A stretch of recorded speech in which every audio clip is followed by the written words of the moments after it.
ശ്രവണ പരിധി. അതായത് നമ്മൾ ഈ ആവൃത്തിയെ കുറിച്ചിട്ടൊക്കെ പറഞ്ഞു അല്ലേ? ശബ്ദം എന്ന് പറഞ്ഞാൽ ശബ്ദത്തിനൊരു ആവൃത്തി ഉണ്ടാകും. അങ്ങനെ വ്യത്യസ്ത ആവൃത്തിയുള്ള ശബ്ദങ്ങൾ ഉണ്ടാകും അല്ലെ? ഓരോ ജീവികൾക്കും കേൾക്കാൻ കഴിയുന്ന ഒരു പരിധി ഉണ്ടാകും. അതായത് ഏത് ആവൃത്തി മുതൽ എത്ര ആവൃത്തി വരെയാണ് കേൾക്കാൻ കഴിയുന്നത് എന്നൊരു പരിധി ഉണ്ടാകും. അപ്പൊ അതാണ് ഇവിടെ ആദ്യമായിട്ട് കൊടുത്തിട്ടുള്ളത്. കണ്ടോ, മനുഷ്യന് ശ്രവണ സാധ്യമായ ആവൃത്തി എന്ന് പറഞ്ഞാൽ 20 ഹെർട്സ് മുതൽ 20,000 ഹെർട്സ് വരെയുള്ള ഒരു ശബ്ദം, അതാണ് മനുഷ്യന് കേൾക്കാൻ കഴിയുന്ന ഒരു ആവൃത്തി. ഓക്കെ, ഇതിൽ നിന്ന് താഴെയുള്ള ശബ്ദത്തെ ഇൻഫ്രാസോണിക് എന്ന് പറയും. ഓക്കെ, ഇൻഫ്രാസോണിക് തരംഗങ്ങൾ എന്ന് പറയും. 20,000 ഹെർട്സ് ഉണ്ടല്ലോ, അതിന് മുകളിലേക്കുള്ള ശബ്ദ തരംഗങ്ങൾ നമ്മൾ പറയും അൾട്രാസോണിക് എന്ന് പറയും. നായകൾക്ക് കണ്ടോ, നായകൾക്ക് മനുഷ്യന് കേൾക്കാൻ കഴിയുന്ന ആ ഒരു പരിധി, അതായത് 20 ഹെർട്സ് ടു 20,000 ഹെർട്സ്, അതായത് അതും കേൾക്കാൻ കഴിയുന്നുണ്ട്. അതിന് മുകളിലോട്ടുള്ള അൾട്രാസോണിക് ശബ്ദങ്ങളും കേൾക്കാൻ കഴിയുന്നുണ്ട്. കണ്ടോ, ഈ ഒരു പച്ച നിറത്തിൽ കൊടുത്തിട്ടുള്ളത് കണ്ടോ, 20,000 ഹെർട്സ് മാത്രം അല്ല, അതിന് മുകളിലോട്ടുള്ള ആ ഒരു ശബ്ദവും നായകൾക്ക് കേൾക്കാൻ കഴിയുന്നുണ്ട്. ഈ ഭൂകമ്പ തരംഗങ്ങൾ എന്ന് പറയുന്നത് അത് യഥാർത്ഥത്തിൽ ഇൻഫ്രാസോണിക് തരംഗങ്ങളാണ്. കണ്ടോ, 20 ഹെർട്സിന് താഴേക്കാണ് കൊടുത്തിട്ടുള്ളത്. ഇത് ഇൻഫ്രാസോണിക് തരംഗങ്ങളാണ്. അതുകൊണ്ട് ഇത് മനുഷ്യന് കേൾക്കാൻ കഴിയില്ല, നായകൾക്കും കേൾക്കാൻ കഴിയില്ല. പക്ഷേ പ്രാവുകൾക്ക് കേൾക്കാൻ കഴിയും. കണ്ടോ, പ്രാവുകളുടെ ഒരു ലിമിറ്റ്, ആ ഒരു ശ്രവണ പരിധി എന്ന് പറഞ്ഞാൽ ഭൂകമ്പ തരംഗങ്ങൾ അടക്കം കേൾക്കാൻ കഴിയുന്ന രീതിയിലാണ്. അതോടൊപ്പം മനുഷ്യന് കേൾക്കാൻ കഴിയുന്ന ആ ഒരു പരിധി വരെ പ്രാവുകൾക്ക് കേൾക്കാൻ കഴിയുന്നുണ്ട്. പക്ഷേ അൾട്രാസോണിക് ശബ്ദങ്ങൾ പ്രാവുകൾക്ക് കേൾക്കാൻ കഴിയുന്നില്ല. അതേപോലെ നിശാശലഭങ്ങളുടെ പരിധി ഇവിടെ കൊടുത്തിട്ടുണ്ട്. ഇതൊക്കെ ഒരു ഏകദേശ പരിധിയാണ് കേട്ടോ. അതേപോലെ ആനയുടെ കൊടുത്തിട്ടുണ്ട്. കണ്ടോ, ആനയുടെ പരിധി ഇൻഫ്രാസോണിക് തരംഗങ്ങൾ കുറച്ച് കേൾക്കാൻ കഴിയില്ല ആനയ്ക്ക്. കണ്ടോ, ഈ ഒരു പരിധിയിലുള്ള ഇൻഫ്രാസോണിക് തരംഗങ്ങളെയും ആനകൾക്ക് കേൾക്കാൻ കഴിയും. കണ്ടോ, ഈ ഒരു ചിത്രം കണ്ട് ഏകദേശം മനസ്സിലാവുന്നുണ്ടല്ലോ. അതേപോലെ വവ്വാലുകൾക്ക് 20 ഹെർട്സ് ടു 20,000 ഹെർട്സ് വരെയുള്ള എല്ലാം കേൾക്കാൻ കഴിയുന്നില്ല. കണ്ടോ, ഇതാ ഇത്ര കേൾക്കാൻ കഴിയുന്നില്ല. പകരം മനുഷ്യന് ശ്രവണ സാധ്യമായ ഈ ഒരു പരിധി, ഇവിടെ തൊട്ട് കുറച്ച് അൾട്രാസോണിക് ശബ്ദം അതുവരെ കേൾക്കാൻ കഴിയുന്നുണ്ട് വവ്വാലുകൾക്ക്. അതേപോലെ പൂച്ചകളുടെ ഇവിടെ കൊടുത്തിട്ടുണ്ട്. ജസ്റ്റ് ഇതൊന്ന് മനസ്സിലാക്കി വയ്ക്കുക. ഓക്കെ, ഈ ഒരു ഗ്രാഫ് അല്ലെങ്കിൽ ഈ ഒരു ചിത്രം നിങ്ങൾ ജസ്റ്റ് ഒന്ന് മനസ്സിലാക്കി വയ്ക്കുക. അതോടൊപ്പം മനുഷ്യനെ കേൾക്കാൻ സാധിക്കുന്ന ആ ഒരു പരിധി ഉണ്ടല്ലോ, അതെന്തായാലും പഠിച്ചിരിക്കണം. 20 ഹെർട്സ് ടു 20,000 ഹെർട്സ്, അല്ലെങ്കിൽ 20,000 ഹെർട്സിന് എങ്ങനെ പറയാം, 20 കിലോ ഹെർട്സ് എന്നും പറയാം. കാരണം 20,000 ഹെർട്സ്, ഈ 3 പൂജ്യത്തിന് പകരം നമുക്കൊരു കെ എഴുതിയാൽ അത് കിലോ എന്ന് കൊടുത്താൽ അത് എന്ത് വായിക്കാം, 20 കിലോ ഹെർട്സ് എന്ന് വായിക്കാം. അതായത് 20 ഹെർട്സ് മുതൽ 20 കിലോ ഹെർട്സ് വരെയുള്ള ആവൃത്തിയിലുള്ള ശബ്ദമാണ് മനുഷ്യന് കേൾക്കാൻ കഴിയുന്നത്. ഓക്കെ, നായകളെ പരിശീലിപ്പിക്കാൻ ഉപയോഗിക്കുന്ന ഗാൾട്ടൺ വിസിൽ, എന്താണ് ഗാൾട്ടൺ വിസിലിൽ നിന്ന് പുറപ്പെടുന്ന ശബ്ദത്തിന്റെ ആവൃത്തി ഏകദേശം 30,000 ഹെർട്സ് ആണ്. ഗാൾട്ടൺ വിസിലിന്റെ ശബ്ദം മനുഷ്യന് കേൾക്കാൻ സാധിക്കുമോ? മനുഷ്യന് കേൾക്കാൻ സാധിക്കില്ല. കാരണം 20,000 ഹെർട്സ് വരെയുള്ള ശബ്ദമാണ് മനുഷ്യന് കേൾക്കാൻ കഴിയുന്നത് അല്ലെ, 20 ഹെർട്സ് മുതൽ 20,000 ഹെർട്സ് വരെയുള്ള ശബ്ദം. പക്ഷെ ഇത് 30,000 ഹെർട്സ് ആണ്, അതുകൊണ്ട് ഇത് മനുഷ്യന് കേൾക്കാൻ കഴിയില്ല. കണ്ടോ, 20,000 മുകളിൽ അൾട്രാസോണിക് ശബ്ദമാണ് അല്ലെ, പക്ഷെ നായകൾക്ക് കേൾക്കാൻ കഴിയുന്നുണ്ട്. കണ്ടോ, നായകളുടെ ശ്രവണ പരിധി കണ്ടോ, ഇത്രയും ഉണ്ട്. അതിന്റെ കാര്യം മനസ്സിലായല്ലോ. ഈ ഒരു ചോദ്യം ഇമ്പോർട്ടന്റ് ആണ്, ചിലപ്പോൾ പരീക്ഷയ്ക്ക് ചോദിക്കാൻ ചാൻസ് ഉണ്ട്. ആവൃത്തി കൂടിയതും കുറഞ്ഞതുമായ ശബ്ദങ്ങൾ പ്രകൃതിയിൽ ഉണ്ടാകുന്നുണ്ട്, എന്നാൽ എല്ലാ ആവൃത്തിയിലും ഉള്ള ശബ്ദം മനുഷ്യന് കേൾക്കാൻ സാധ്യമല്ല. അതായത് മനുഷ്യന് കേൾക്കാൻ കഴിയുന്ന ശബ്ദത്തിന്റെ ആവൃത്തിക്ക് പരിധിയുണ്ട്. ഓക്കെ, സാധാരണ കേൾവിശക്തിയുള്ള ഒരാളെ സംബന്ധിച്ചിടത്തോളം കേൾക്കാൻ കഴിയുന്ന ശബ്ദത്തിന്റെ കുറഞ്ഞ പരിധി ഏകദേശം എന്നാണ് പറയുന്നത്. ഓക്കെ, ഏകദേശം 20 ഹെർട്സും കൂടിയ പരിധി ഏകദേശം 20,000 ഹെർട്സ്, അതായത് 20 കിലോ ഹെർട്സുമാണ്.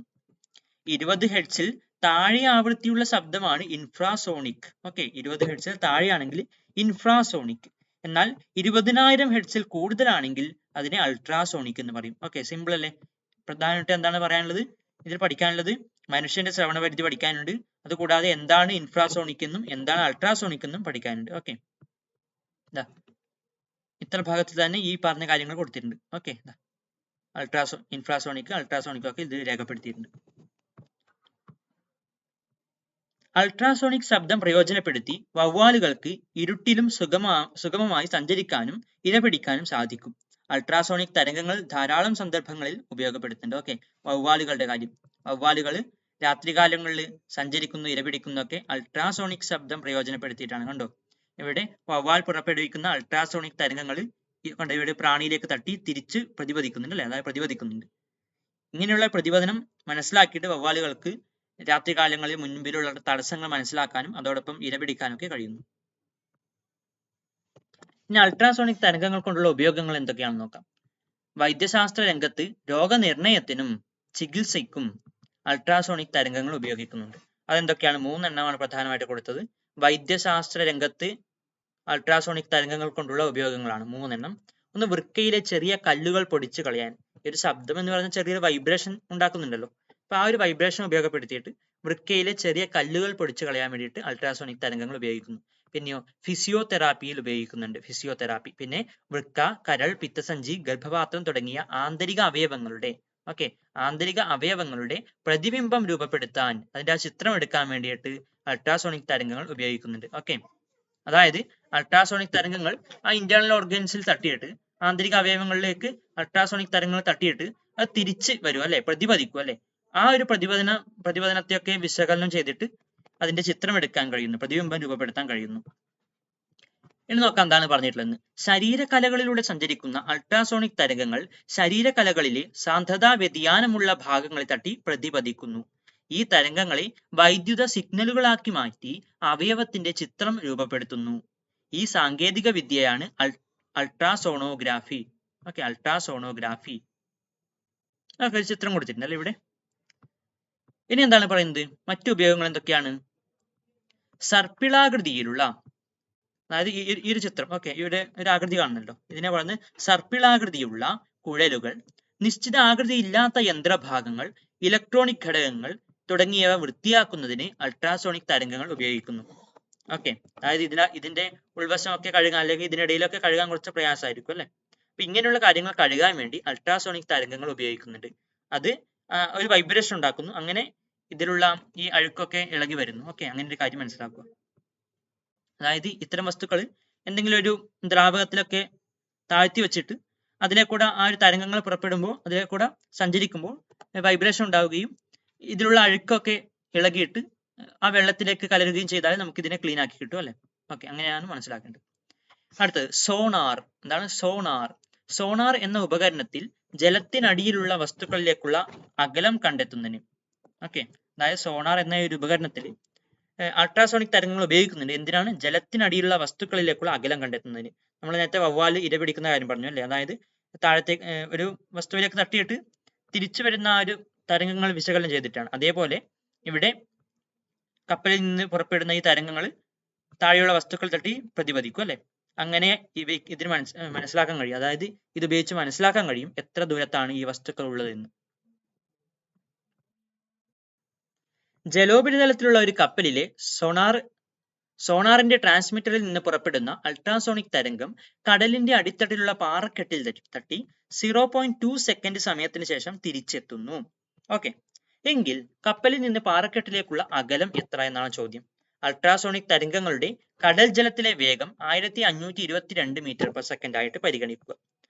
നമുക്കറിയാം distance travelled by the wave, അതായത് തരംഗം സഞ്ചരിക്കുന്ന ആകെ ദൂരം ഈസ് ഈക്വൽ ടു 2d ആണ്. അതായത് താഴത്തേക്കുള്ള d എന്ന ദൂരം, അതേ ദൂരം തിരിച്ചിട്ടും വരുന്നുണ്ടല്ലോ, അപ്പൊ 2d 2d ആയി അല്ലെ. ഓക്കെ, താഴേക്ക് d, മുകളിലേക്ക് d.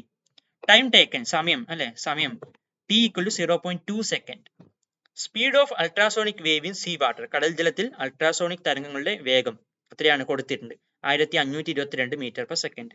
നമുക്കറിയാം വേഗം കാണേണ്ട ഇക്വേഷൻ എന്താണ്? വേഗം ഈസ് ഈക്വൽ ടു ദൂരം ഹരിക്കണം സമയമാണ് അല്ലെ. അതാണ് ഇവിടെ കൊടുത്തത്. വേഗം v ഈസ് ഈക്വൽ ടു ദൂരം എത്രയാണ്? 2d എന്ന് പറഞ്ഞിട്ട് അല്ലെ, 2d എന്ന് പറഞ്ഞിട്ടുണ്ട്, ഹരിക്കണം സമയം t. ഇതിൽ നിന്ന് നമുക്ക് എന്ത് പറയാം? 2d ക്ക് ഒരു ഇക്വേഷൻ ഉണ്ടാക്കാം അല്ലെ. ഓക്കെ, ഇതിൽ നിന്ന് ഒരു ഇക്വേഷൻ ഉണ്ടാക്കാം. എന്താണ്? ഈ 2d മാത്രം ഇവിടെ വെച്ചിട്ട് ഈ t യെ ഈക്വൽ ടു സിമ്പലിനെ ഈ ഒരു ഭാഗത്തേക്ക് ഇട്ടാൽ നമുക്ക് കിട്ടും 2d is equal to vt കിട്ടും. v എത്രയാണ്?